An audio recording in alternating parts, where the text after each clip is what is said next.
Hi everyone, it's good to be with you again.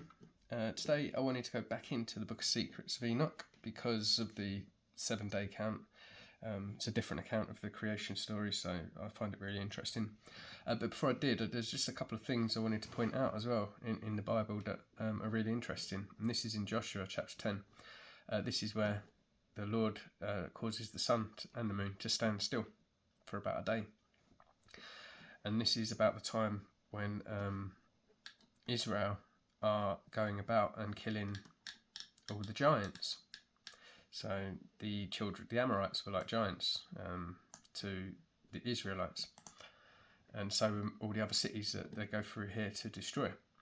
So they would have basically been living in the cities where the ceilings are quite high, and it seemed like that we wouldn't be able to build them with modern technology. But here, Joshua 10:12, then spake Joshua to the Lord, when the Lord delivered up the Amorites before the children of Israel. And he said in the sight of Israel, Sun, stand thou still upon Gibeon, and thou moon in the valley of Ajalon. And the sun stood still, and the moon stayed until the people had avenged themselves upon their enemies. Is not it written in the book of Jasher? So the sun stood still in the middle of the heaven, and hasted not to go down for about a whole day. So this is a magnificent thing, that God does things for his people, especially when they need it. And he in this instance, he was able to make the sun stop for about a day, an additional 12 hours on top of the 12 hours or so they would have had for that day. In a solar system, for that to occur, that would just be a perspective, and in the solar system, understanding that would mean that it wasn't the sun that stood still, but it was actually the earth that stopped spinning for the sun to stay still in the sky. And if that happened, according to modern science, if the earth stopped spinning, then there'll be tsunamis across the whole earth, and it would basically be devastating. So it's another bit of evidence as to the realm being a plane, and that the sun rotates above the earth and the moon. And it's just really interesting that this is one of the many things that the Lord does. He can do anything. Nothing's impossible for God. Praise God. We've also got 2 Kings chapter 20. And here in 2 Kings, we've got Isaiah said, the sign shalt thou have of the Lord, that the Lord will do the thing that he has spoken. Shall the shadow go forward 10 degrees or go back 10 degrees? So he's offering a sign. God's offering a sign and said, I can make the shadow of the sun go whichever way you want. And Hezekiah answered, is it a light thing for the shadow to go down 10 degrees? No, but let the shadow return backwards 10 degrees. So he's basically saying, if you make it go the way it's already going a bit faster, you can't really notice it. But if you make it go backwards, then that's more noticeable. And Isaiah the prophet cried unto the Lord, and he brought the shadow 10 degrees backwards, by which it had gone down in the dial of Ahaz. So here's another instance where not only did the sun not stop, it actually went in a different direction 10 degrees and caused a shadow to go in 10 degrees the other direction.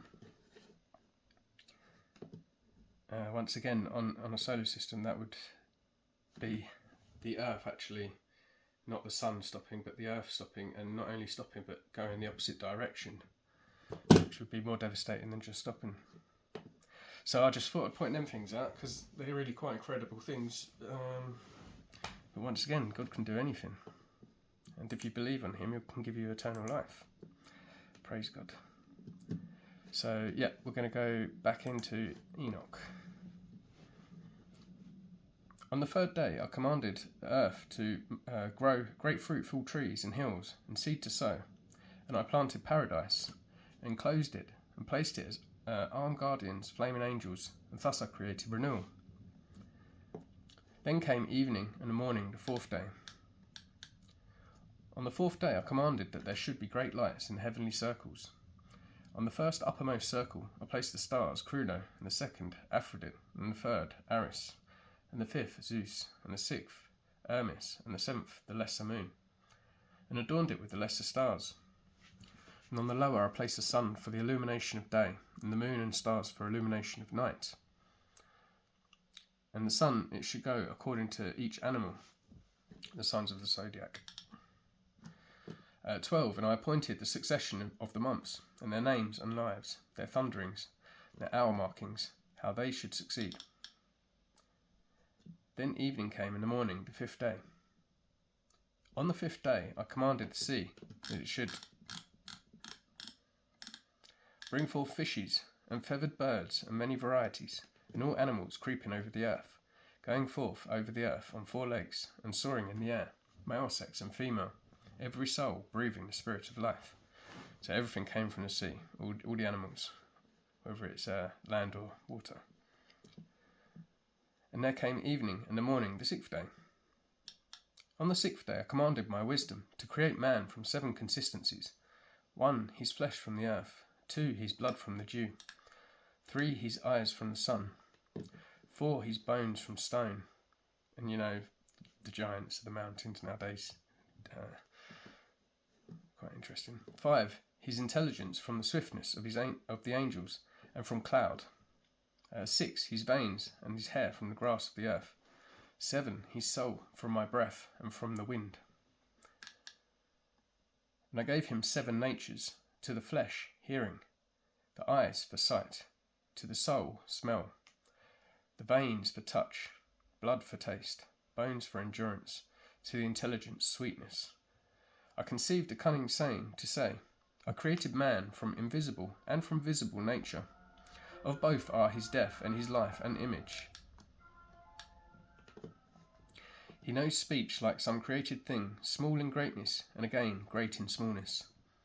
And I placed him on earth, and a second angel, honourable, great and glorious, and I appointed him ruler to rule on earth, and to have my wisdom. And there was none like him of earth, of all of my existing creatures, because he made man after he had made all the other life on earth. And I appointed him a name from the 4 component parts, from east, from west, from south, from north. And I appointed for him 4 special stars. And I called his name Adam, and showed him the 2 ways, the light and the darkness. And I told him, this is good, and that bad, that I should learn whether he has love towards me, or hatred, that it be clear which his race love me. For I have seen his nature, but he has not seen his own nature. Therefore, though not seeing, he will sin worse. And I said, after sin, what is there but death? And I put sleep into him, and he fell asleep, and I took from him a rib, and created him a wife, that death should come to him by his wife. And I took his last word, and called her name Mother, that is to say, Eva. Adam has life on earth, and I created a garden in Eden in the east, that he should observe the testament and keep the command, just one command. I made the heavens open to him, that he should see the angels singing the song of victory in the gloomless light. And he was continuously in paradise, and the devil understood that I wanted to create another world, because Adam was Lord on earth, to rule and control it, being that he was continuously in paradise, and because Adam was Lord on earth. So paradise being what we know as the North Pole today, that north area, the land that used to be on maps but isn't anymore. The devil is the evil spirit of the lower places. As a fugitive he made Sutona from the heavens, as his name was Satanael. Thus he became different from the angels, but his nature did not change, his intelligence as far as his understanding of righteousness and sinful things. It's basically Samael got possessed, became Satan. I think that's what it's trying to say. And he understood his condemnation and the sin which he had sinned before. Therefore he conceived fought against Adam. In such form he entered and seduced Eva, but did not touch Adam. But I cursed ignorance, but what I had blessed previously, those I did not curse. I cursed not man, nor the earth, nor the creatures, but man's evil fruit and his works. I said to him, Earth thou art, and into earth whence I took thee thou shalt go, and I will not ruin thee, but send thee whence I took thee. Then I can again take thee at my second coming, which was when it was Christ's first coming, actually. This one when he came to save Adam in the Gospel of Nicodemus. And I blessed all my creatures, visible and invisible. And Adam was 5.5 hours in paradise, and he was saved after 5,500 years by Christ. And I blessed the seventh day, which is the Sabbath, on which he rested from all his works. Not that God needs rest, but he stopped his works. He finished making. And I appointed the 8th day also, that the 8th day should be the first created after my work, that the first 7 revolve in the form of 7,000, and at the beginning of the 8,000 there should be a time of not counting, endless, with neither years, nor months, nor weeks, nor days, nor hours. And now, Enoch, all that I have told thee, all that thou hast understood, all that thou hast seen of the heavenly things, all that thou hast seen on earth, and all that I have written in my books by my great wisdom, all these things have I devised and created from the uppermost foundation to the lower, to the end. There is no counsellor nor inheritor to my creations. I am self-eternal, not made with hands, and without change. My thought is my counsellor, my wisdom and my word are made, and my eyes observe all things, how they stand here and tremble with terror. If I turn away my face, then all things will be destroyed. And apply thy mind, Enoch, and know him who is speaking to you, and take the books which you have written.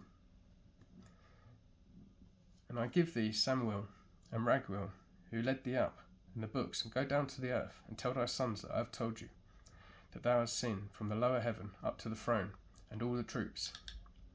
For I created all forces, and there is none that resists me, and does not subject himself to me, for all subject themselves to my monarchy, and labour for my sole rule. Give them the books of the handwriting, and they will read them, and they will know me for the creator of all things, will understand how there is no other God but me. Excuse me. And let them distribute the books of thy handwriting, children to children, generation to generation, nations to nations. And I will give thee, Enoch, my intercessor, the archistrage Michael, for the handwritings of thy fathers Adam, Seth, Enos, Canaan, Mahalalel, and Jared thy father.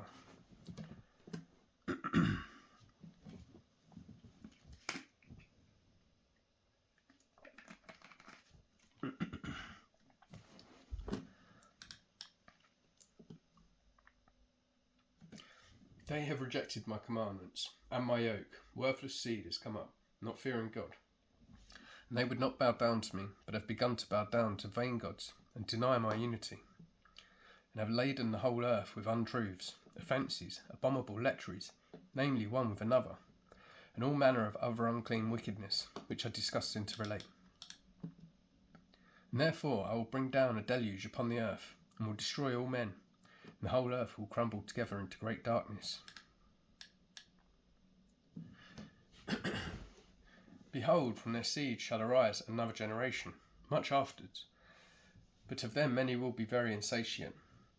He who raises that generation shall reveal to them the books of thy handwriting, of thy fathers, to them to whom he must point out the guardianship of the world, to the faithful men and the workers of my pleasure, who do not acknowledge my name in vain. And they shall tell another generation, and those others, having read, shall be glorified thereafter, more than the first.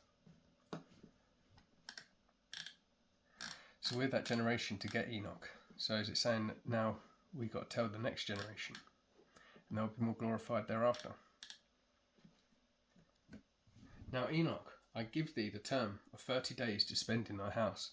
Tell thy sons and all the household, that all may hear from my face what is told them by thee, and what they may read and understand, and how there is no other God but me. And that they may always keep my commandments, and begin to read and take in the books of my handwriting. Excuse me. And after 30 days, I'll send my angel for thee, and he will take you from the earth and thy sons to me. And the Lord called up one of the older angels, terrible and menacing, and placed him by me, in appearance white as snow, and his hands like ice, having the appearance of great frost.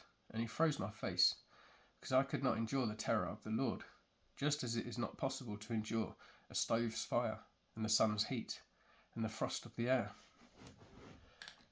And the Lord said to me, Enoch, if thy face be not frozen here, no man will be able to behold your face. And the Lord said to those men who first led me up, let Enoch go down onto the earth with you, and await him till the determined day. And they placed me by night on my couch. And Methuselah, expecting my coming, keeping watch by day and by night at my couch, was filled with awe when he heard my coming. And I told him, let all my household come together, that I tell them everything. O my children, my beloved ones, hear the admonition of your father, as much as it is according to the Lord's will. I have been let come to you today to announce to you, not from my lips, but from the Lord's lips, all that is, all that was, and all that will now, and all that will be until judgment day. So, past, present, future, prophecy. For the Lord has let me come to you. You hear therefore the words of my lips, of a man made big for you. But I am one who has seen the Lord's face, like iron made to glow from fire, and it sends forth sparks and burns. You look now upon my eyes, the eyes of a big man with meaning for you. But I have seen the Lord's eyes, shining like the sun's rays, and filling the eyes of man with awe. You see now, my children, the right hand of a man that helps you. But I have seen the Lord's right hand, filling the heaven as he helped me. You see the compass of my work like your own, but I have seen the Lord's limitless and perfect compass, which has no end. You hear the words of my lips as I hear the words of the Lord, like great thunder incessantly with hurling of clouds. And now, my children, hear the discourses of the Father of the earth, how fearful and awful it is to come before the face of the ruler of the earth, how much more terrible and awful it is to come before the face of the ruler of heaven, the controller of the quick and dead, and of the heavenly troops, who can endure that endless pain. And now, my children, I know all things, for this is from the Lord's lips, and this my eyes have seen from beginning to end. I know all things, and have written all things into books, the heavens and their end, and their plenitude, and all the armies and their marchings. I have measured and described the stars, the great countless multitude of them.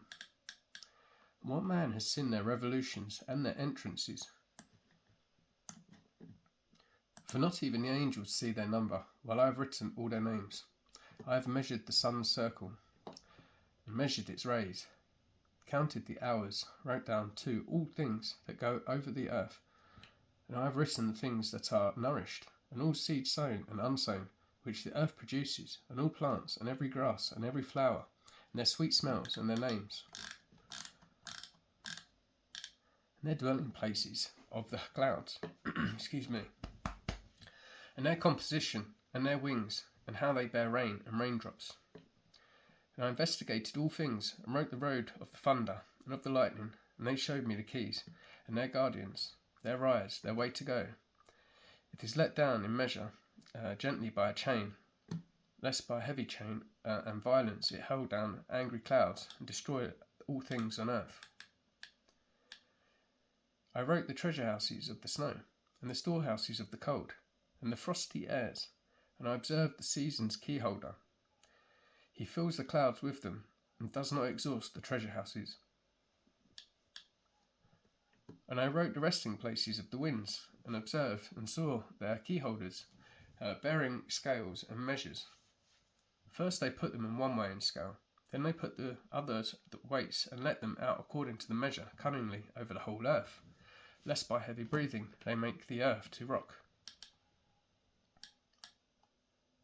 And I measured out the whole earth, and its mountains, and all hills, fields, trees, stones, rivers, and all existing things. I wrote down the height from the earth to the seventh heaven, and downwards to the very lowest hell, and the judgment place, and the very great open and weeping hell. And I saw how the prisoners are in pain, expecting the limitless judgment. And I wrote down all things, all those being judged by the judge, and all their judgments, and all their works.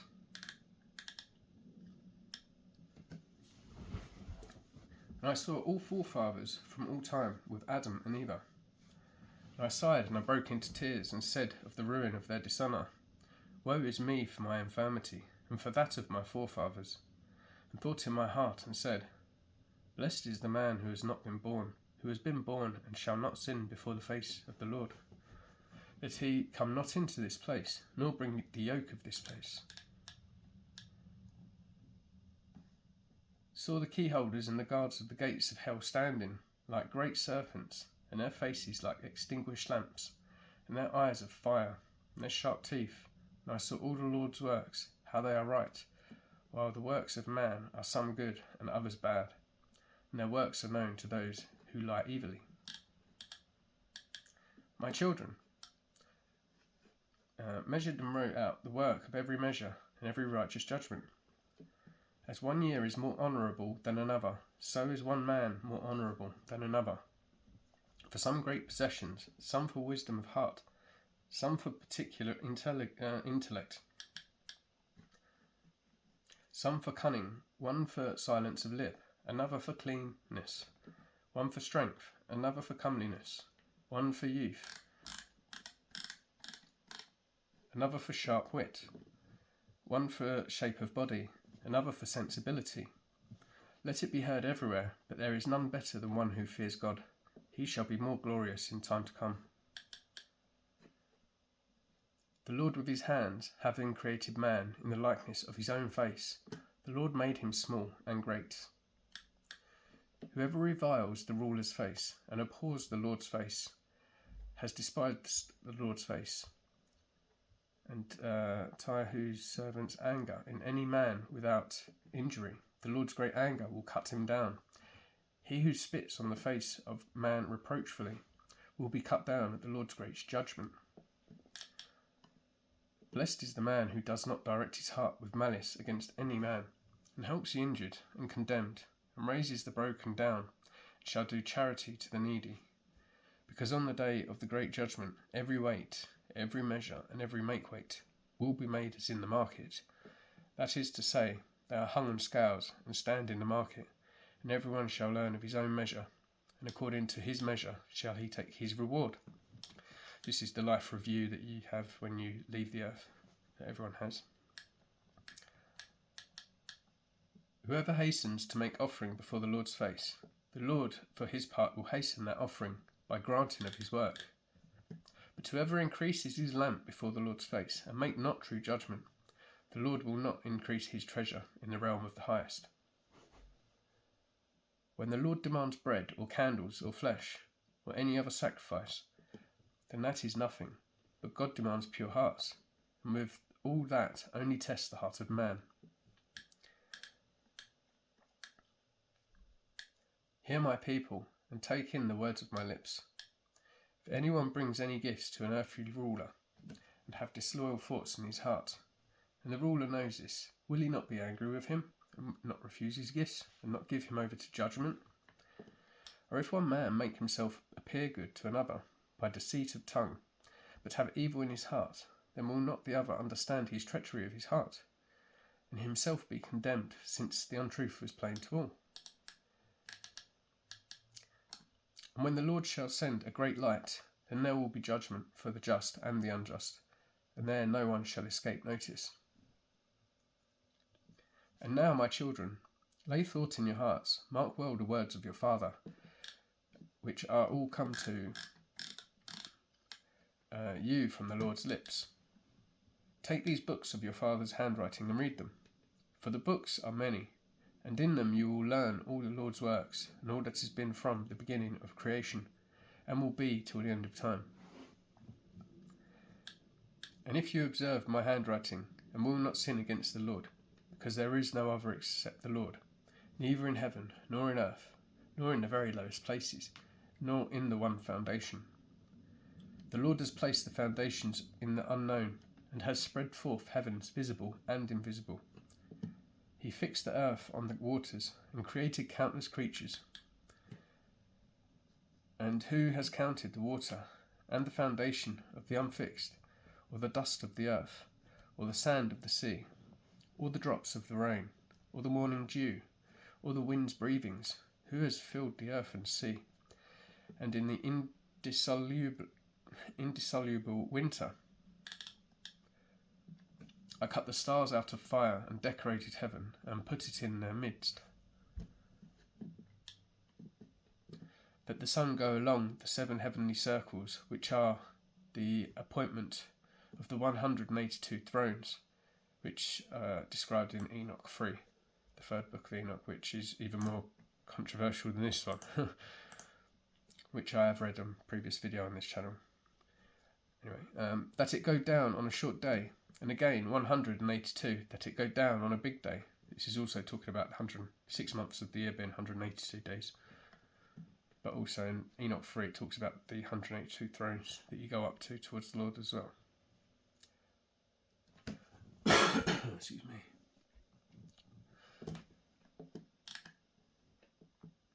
Revolving here and there above the thrones of the months, from the 17th day of the month Tisvan, and goes down on the month Tesvan. From the 17th of Tephan it goes up. Thus it goes to close to the earth, and when the earth is and makes grow its root. That don't make sense. And when it goes away, then the earth is sad, and the trees and the fruits have no Florence. It's talking about when the sun's circling close to the North Pole is on the globe, it's called. That's summertime in the northern hemisphere area, and then when it's further away, spinning around over the top of Australia and the southern Africa and southern America, then it's wintertime in the north and summertime there.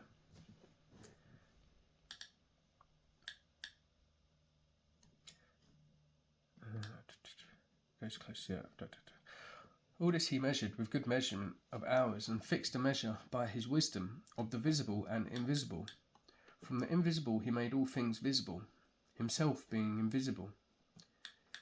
Thus I made known to you, my children, and distribute the books to your children, into all your generations, and amongst the nations who shall have the sense to fear God.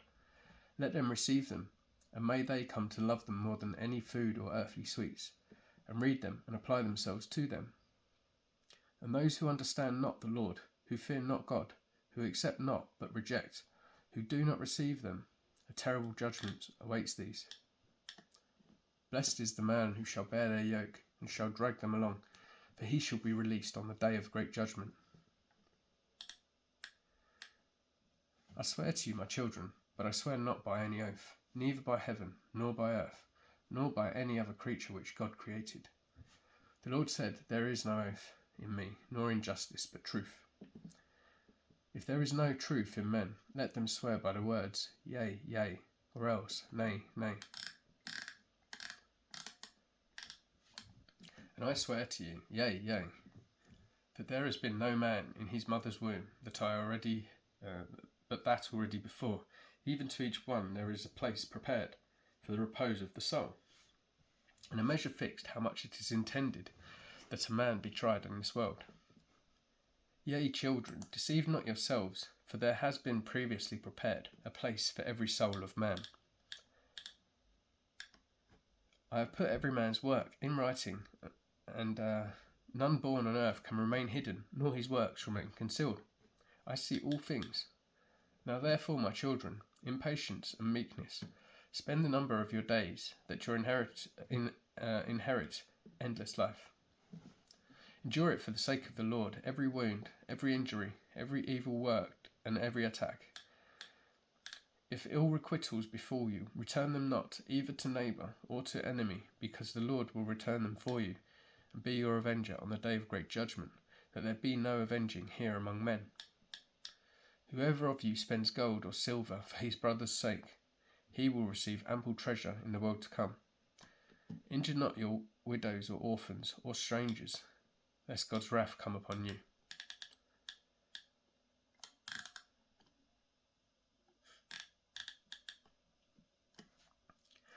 Stretch out your hands to the poor according to your strength. Hide not the silver in the earth. Help the faithful man in affliction, and affliction will not find you in the time of your trouble. And every grievous and cruel yoke that come upon you, bear all for the sake of the Lord, and thus you will find your reward in the day of judgment. It is good to go morning, midday, and evening into the Lord's dwelling for the glory of your Creator, because every breathing thing glorifies him, and every creature, visible and invisible, returns him praise. As we breathe, when we breathe in, we say Yah, and out, way, Yahweh. But this is saying, praying 3 times a day is good as well. Blessed is the man who opens his lips in praise of God of Sabbath, and praises the Lord with his heart. Cursed is every man who opens his lips for the bringing into contempt and calumny of his neighbour, because he brings God into contempt. Blessed is he who opens his lips in blessings and praising God. Cursed is he before the Lord all the days of his life, who opens his lips to curse and abuse. Blessed is he who blesses all the Lord's works. Cursed is he who brings the Lord's creation into contempt. Blessed is he who looks down and raises the fallen. Cursed is he who looks to and is eager for the destruction of what is not his. Blessed is he who keeps the foundations of his fathers made firm from the beginning. Cursed is he who perverts the decrees of his forefathers. Blessed is he who implants peace and love. Cursed is he who disturbs those that love their neighbours. Blessed is he who speaks with humble tongue and heart to all. Cursed is he who speaks peace with his tongue, but while in his heart there is no peace but sword.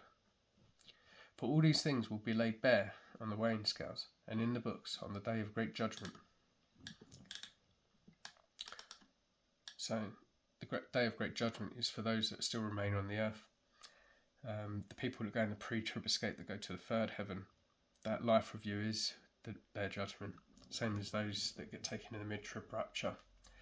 Their life review will be their judgment, and they will get rewards from their judgments. But the judgment on the earth is not regarding faith, but regarding works, and there is no works pleasing to God.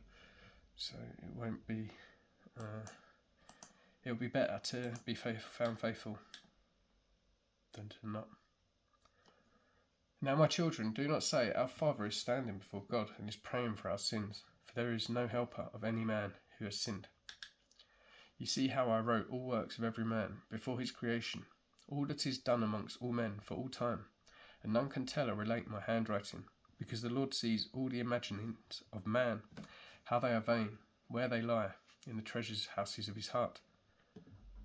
And now, my children, mark well all the words of your father, that I tell you, lest you regret, saying, Why did our father not tell us? At that time, not understanding this, let these books which I have given you be for an inheritance of your peace. Hand them to all who want them, and instruct them, that they may see the Lord's very great and marvellous works.